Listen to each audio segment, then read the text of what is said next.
Welcome to Your World, a program sponsored by the Office of International Studies and Programs about whatever is international at Central.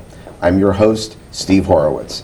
And today our topic is Afghanistan, a country that we hear a lot about in the news, but I think we need to learn more about. And our guests today to tell us more about Afghanistan are two students who just finished their quarter in the ESL program at Central. And I'm very happy to welcome them here today, two sisters, Henna and Khoshbu, both from Afghanistan, who will be starting at Yakima Valley Community College very soon. So welcome to Your World. Thank you. Thank you so much. And I think the first thing that would be interesting for our viewers to hear about is how you came to Ellensburg and Yakima, how you decided to come here and what the process was. Can you talk a little bit about that? We came to CWU because it's a good course to improve our English, so we can go to community college next quarter. And when you were in Afghanistan, you met a professor from YVC, whose name is Ken Zontak, who helped you and who gave you information. Can you tell us a little bit about how you met him and how he helped you? Yeah, we was in Afghanistan. There was a center. We studied English and also other language, English and computer. This. Then it was a center for just for women, Afghan women. When Ken visit there, then when he talked with us, he said that I want you to come to US and study English in university in America. Now you're being helped by, I think, an organization that Ken works with to help other Afghani women. Yeah. Can you tell us a little bit about that organization? This is an organization in Kabul city that helps Afghan women to who have lots of violence. So they want to help them to have a good life in future, help them with their English, with their studies, so they can work by their own and they can live by their own if they don't have any relative around. Yeah, and the director is Maria Krami. So yeah. So some of the women will maybe go to another country to study, like go to the US or Pakistan or someplace else to study? Yeah, they are working on their English skills, so because English is a international language, so they're working on that, so next time we can bring more Afghan women to study here, so we can go back and help other Afghan women in Afghanistan. And some of the women are being helped in other ways, right? They're staying in Afghanistan, but they're receiving some other kinds of help? Yeah, that they will send their children to the shelter for getting education, higher education. So they will send with free. They don't need to pay any tuition for them. So it's free for those children that they don't have good support from family side. So they can help them that way. You've been here in the United States for now just a few months? Almost 3 months. Almost 3 months. And you, of course, the only place in the U.S. I think you've seen is Ellensburg, Yakima, and Seattle, or? In Seattle. Seattle. Yes. So what are your impressions so far of the U.S. based on these three places? It's everything is different from our country, like their culture, their food, their people. Everything is different. At first, when you come here, so we miss a lot our country, our food, everything. But now we are used to it, so it's easier for. So what are some of the? I'm sure some of our viewers would be interested in knowing some of the big differences that you see that you've experienced so far. You mentioned the culture and the food. Yeah. Can you be more specific about some things that are very different, that maybe it's taken you some time to become more comfortable with? Yeah, well, almost everything is different, like the way they are dressing up, and so it's different culture, I know, but I really like living here. I visit most people and they are very kind and caring, so everybody is in here, they are kind. So a lot of people are interested in food, okay, so we all have to eat and we're all always looking for something different, something interesting to eat. How is Afghani food different from American food? What do people usually eat in Afghanistan? In Afghanistan, people usually eat rice, meat, beef, and also most of the time they eat rice And also we eat a lot of bread with our food, like with dinner, lunch, and breakfast. We eat bread. So more bread than more people bread, eat here. but in Yeah. here people not eating too much bread. And rice too. We probably Rice don't eat too, as much yeah. rice as. And as also the way we are cooking is different from there. Our food is very spicy, like we use a lot of spicy things in our food, but in here they are not using too much spice. Is it spicy in the way that Indian and Pakistani food is very Yeah. spicy? No, not that. Not that spicy, but it is same. So in between American In food between and American Indian and food. Pakistan. Okay. Well, you know that the images that people have of Afghanistan today are mostly based on the military action, the U.S. military presence in Afghanistan. But of course, there's much more to any culture than just war. And I think it would be really nice for you to talk about some of the aspects of Afghanistan, places and culture that people here don't see or don't know about. What would you like Americans to know about Afghanistan? Well, nowadays, almost all people, they know just about Taliban, and they think that everyone is in Afghanistan like bad, like Taliban, or every place in Afghanistan are destroyed during the Taliban time. It doesn't have any beautiful place, but I want to say that no, Afghanistan is still beautiful and has its own beauty, and the culture, people in Afghanistan, they are very hospitable, and they are very kind to everyone. Like they respect other cultures, and they want to show. They are very friendly with other people who are visiting Afghanistan, and they want their help to help Afghanistan to be more developed in future. So what are some of the most beautiful things that a person can see if they go to Afghanistan to see the beauty and not for other reasons? Like in the beauty, we have lots of mountain in Afghanistan. It's a mountainous country, and we have beautiful places like it has river. When you go out of Kabul, Kabul is the capital, all around Kabul is mountains. So if you want to go out of Kabul to another city, so you have to cross the mountain, and also it has a lots of river in Afghanistan, and so it's not too green than these countries, but we are trying to make it more green. So Lots probably of very trees. beautiful places to go in the summer and maybe a In little summer. difficult in the winter. Yeah. Yeah. In winter We have we lots have of lots of snow. snow. So Some- tell us a little bit about your own personal history, because when you were 6 or 7 years ago, when you were teenagers, that was a time of great difficulty when the Taliban got control of the country. And tell us a little bit about what your life was like at that time, from that time until today, and what your family did to survive during those difficult times. Yeah, when I was 5 years old, so the Taliban attacked Afghanistan for the first time. So we were there for just 1 year, and the situation get worse. So we moved as a refugee to Pakistan. Your whole family moved. Our whole family. How many moved. people are in your whole family? 7. So all of you went to Pakistan? Yeah, all of us went to Pakistan, and we lived in Pakistan for almost 7 years. And when I was 13, we moved back to Afghanistan because Taliban was gone from Afghanistan. So when we came, it was hard for my family to pay our tuition or to let us go in English course or study English because they don't have any work on that time. So they take us to the shelter, so to support with our education and all those. And then we lived in shelter for about 3 years.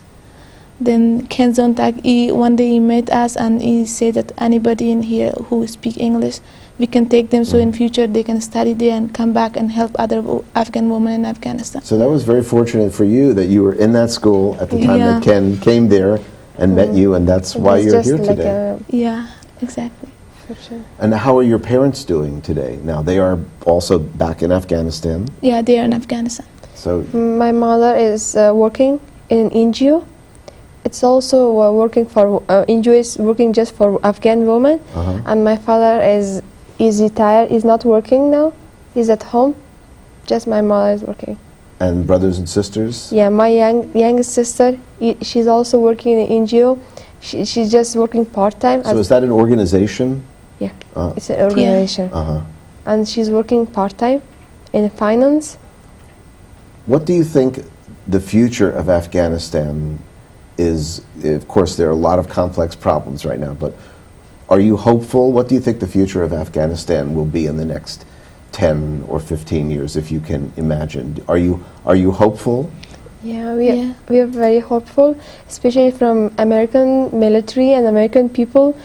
And nowadays they are helping a lot Afghanistan, and I'm sure if they help like this Afghanistan and Afghan people, maybe in future after 10 years it will be good.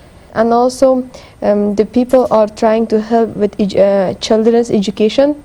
If the children of Afghanistan they educate very good, I'm sure in future we can help Afghanistan. So you think that the United States should do more? Yeah, we want from United States to help more Afghanistan, especially with their education, because education is the important point.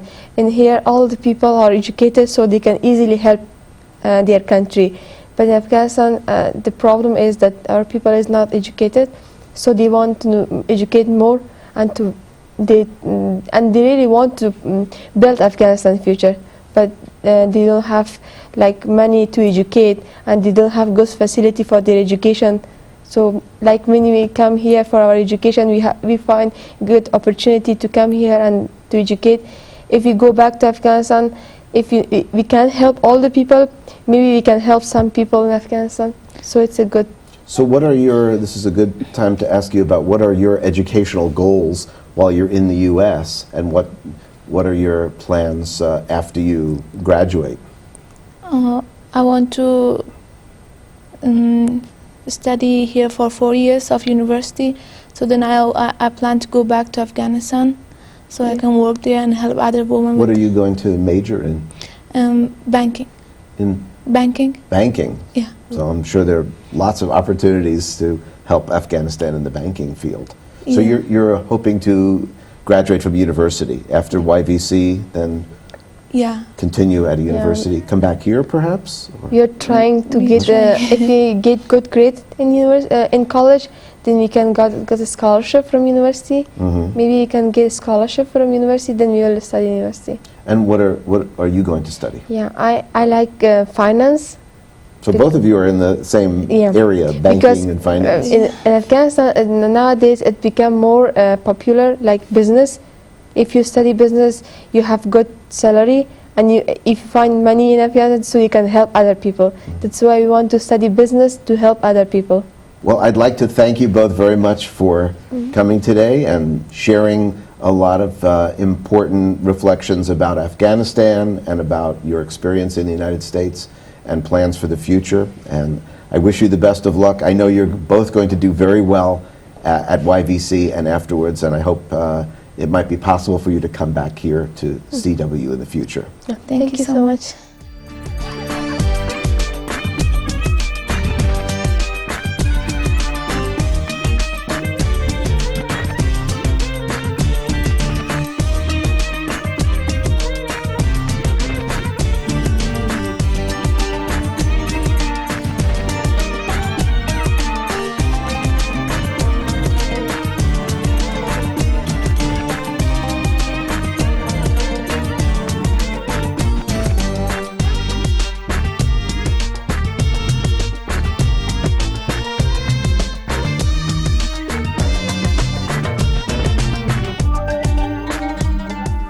I'm here with Tyler Soldat, CWU senior majoring in religious studies and history, who has a unique record of study abroad experiences.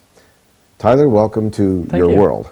Let's talk about your first two study abroad experiences, India and England. I mean, let's start with India. What attracted you to go to India on a study abroad? Well, first of all, it was a shorter study abroad. It was just for a week. And starting out, I wasn't really sure if I could handle being alone for that long of a time and going somewhere completely different without, any support from family or friends. So that was definitely why I chose a shorter trip. But India specifically, I had already had a few classes that dealt with the history of the Indian subcontinent and India as a country itself. And being a history and religious studies double major, what better place to study sort of the combination of different cultures and different religions than in India? 1 week seems like an awfully short time to tackle a country as vast as India. It does. But at the same time, we were doing things every day. We were on the move. We were always busy. We got to see 5 different cities in those 9 days. We saw the Taj Mahal. We saw the Red Fort of Agra. We saw a whole bunch of different things, and I thought that, you know, it would get a little crowded, that, you know, perhaps we'd get a little tired in the end, but it's such a rush going someplace new and someplace so different that you really don't feel it at all. Was this led by a professor, by a CW faculty person? It was led by Dr. Cook from the history department. Yeah. So were there any, I don't imagine you had a lot of time for classes, but was there some kind of instruction or presentation by Professor Cook? We had a guide from India there the whole time. He was a professor, and so in the morning he would give us about an hour or two of lecture, usually about something that had to do with the history of the culture of the place that we were going to later on that day. So it was always topical, and we were learning, but it didn't really feel like it.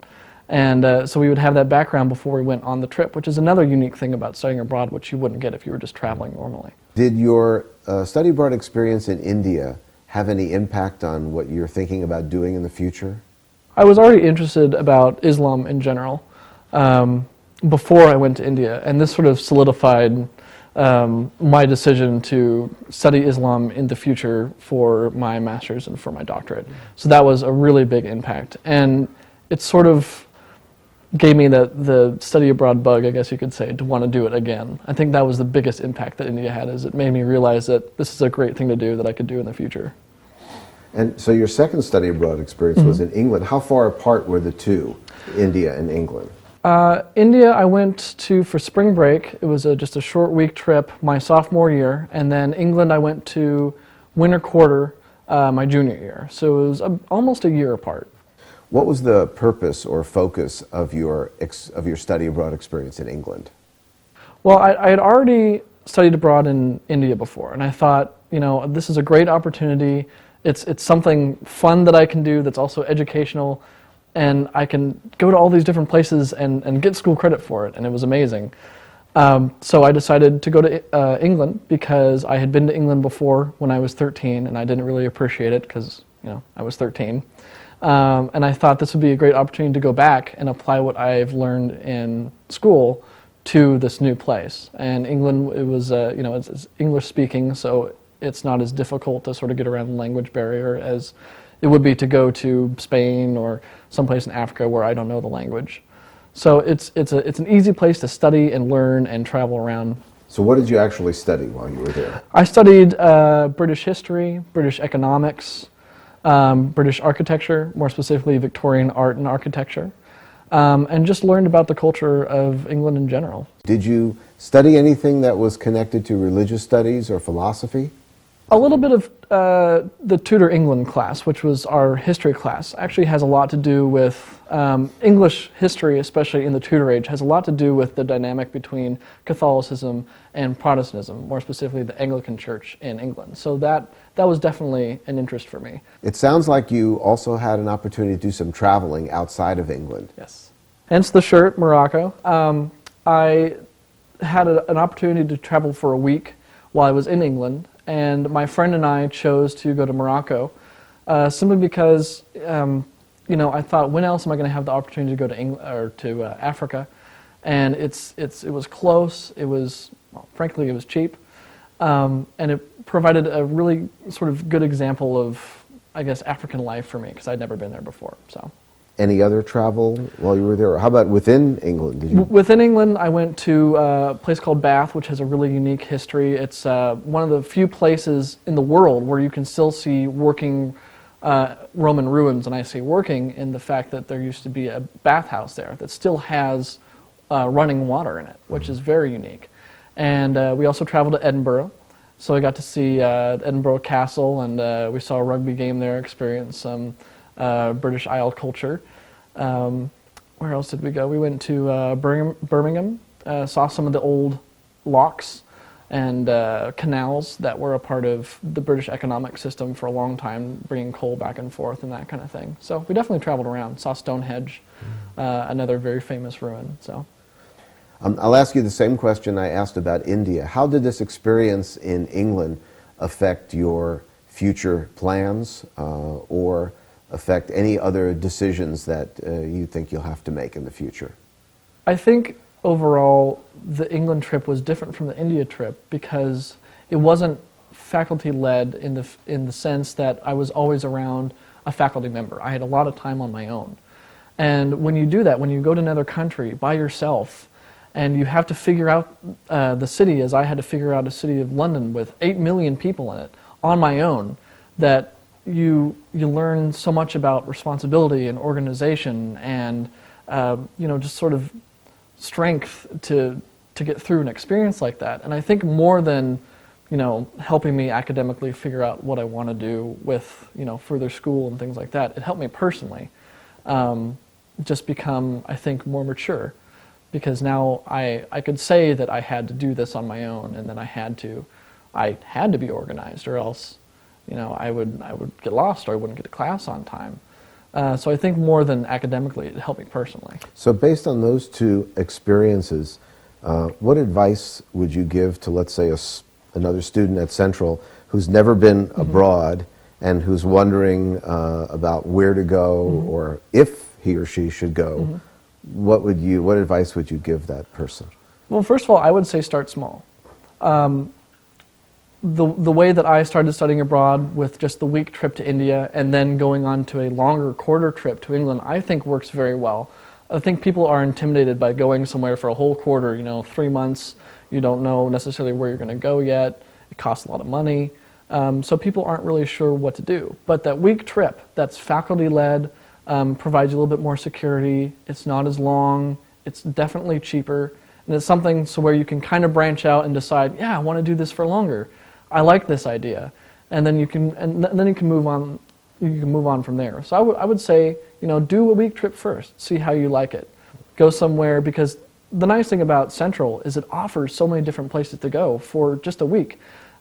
Just for this spring break, they have a trip to Greece, a trip to South Africa, and a trip to China. So the school offers you all these different choices.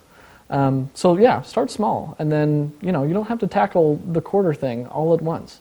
That seems like good advice. And then speaking of South Africa, that's your next trip, right? Yep. I'm still riding the high of studying abroad. I love it, and I had the opportunity to go to South Africa, and I took it. So is it simply the experience of going abroad, or is it the professor who's leading the group, or something special that interests you about South Africa? Specifically, I think South Africa, because I also had the opportunity, like I said, to go to China or Greece, but I'm not sure what it is. South Africa has a lot to do with other cultures, including India and some of the conquering colonial powers and things like that. So South Africa really attracted me. Also, when I studied abroad in England, I stayed with a family. And the family that I stayed with was originally from South Africa. So I sort of felt a connection there. Well, that's great. Well, I'm sure you'll have another interesting and exciting experience. Yeah, I hope to. On this study abroad. So thanks very much for being with us today. Appreciate it. Thank you.